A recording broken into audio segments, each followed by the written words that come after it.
Hello, and welcome to Stories from India, a podcast where we talk about myths, legends, and folktales from India.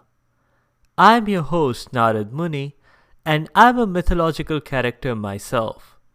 I have the gift of eternal life and knowledge of the past, the present, and the future. By profession, I'm a traveling musician and a storyteller. So the way I'm doing my job is by podcast. In today's mini episode, we'll meet a character from the Mahabharata. Ghatotkacha was the son of Bhim, one of the 5 Pandav brothers, and a central character from the Mahabharata. We haven't gotten to that point in the Mahabharata, but suffice it to say that Bhim was the strongest man alive at the time. Naturally, his son Ghatotkacha inherited his genes. And if you want to add to that Ghatotkacha's mother was a demon, you end up with a very strong person indeed. But there may be odd side effects. For example, Ghatotkacha's head was shaped like a pot, and he was completely bald. That's how he got his name. Ghatotkacha literally means bald pot. You might think that adjective is unnecessary, since pots usually don't have hair. Ghatotkacha's mother, Hidimbi, was a demon, but she was a good demon. That is to say, she was nice to the Pandav brothers, the protagonists of the Mahabharata. How she met Bhim is an interesting story by itself. The short version is that Hidimbi and her brother Hidimba were out hunting humans to eat. When Hidimbi met Bhim, she immediately switched allegiance. The two of them tag teamed to put Hidimba out of action. Hidimbi and Bhim married, and that's how, about a year later, Ghatotkacha was born. And about that time, Bhim had to go back. After all, there was a kingdom that he had to help his brothers rule.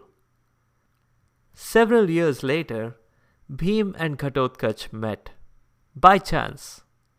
And without realizing they were father and son, they fought over what was in retrospect a very silly matter. It was an evenly matched contest. And finally, Hidimbi broke the tie when she noticed the two of them fighting. Tearful reunion later, they quickly made up for all those lost years of playing catch, learning how to use a club, and uprooting trees. You know, just regular father-son quality time. At some point, Krishna blessed Ghatotkacha with the power of sorcery. Ghatotkacha would be the greatest magician ever, next to Krishna himself. If Dumbledore had known the spell Krishna used to transfer all that knowledge, Hogwarts would have no reason to exist at all. Anyway, that is how Ghatotkacha was able to change size, fly, and turn invisible. Kinda like the characters in the Marvel movie, Ant-Man and the Wasp, but without the need for a suit. Ghatotkacha played a vital role in the final battle in the Mahabharata, pretty much as Ant-Man had done. But just like Ant-Man missed the opportunity to crush Thanos in the Infinity War movie, Ghatotkacha did not actually crush any of the important people that mattered. He did crush many of the foot soldiers though. We'll cover more of Ghatotkacha when we get to that part of the Mahabharata. That's all for this mini episode. One quick note. I've pronounced Ghatotkacha's mother and uncle's names as Hidimbi and Hidimba, but an alternative pronunciation for the mother is Hidimba, and for the uncle, Hidimba. In this weekend's full episode, we'll do a Telugu folktale that has inspired many movies. It involves humans transformed into dogs and a 12-year-old boy who could kill a ferocious tiger with his bare hands. If you have comments or suggestions, please leave a comment or a review on the site sfipodcast.com or tweet at sfipodcast. You can also find me on Instagram and Facebook.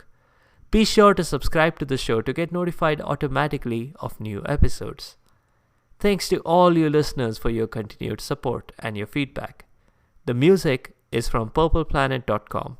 That's purple-planet.com. I'll see you later.